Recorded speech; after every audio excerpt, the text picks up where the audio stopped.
Hello and welcome my friend, and then I am planning to show you that how to use Toyota Prius car's emergency keys when my car's battery is dead.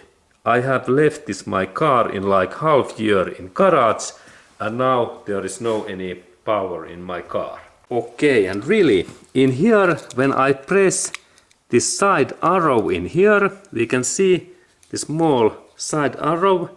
When I press this area down and same time I pull out this part in here where is this my steel ring. First that one and then out. There is this spare key. Very nice. It belongs in here and when I press this switch I can release that. Very nice engineering. And now when I press that down and then pull out, this is my door key and it belongs in here in this way.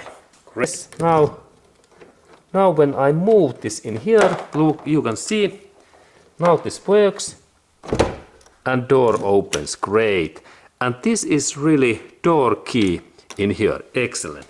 And now we can go forward. And now really this my front door is open and then I can same time open this rear door because I have to go to trunk area next.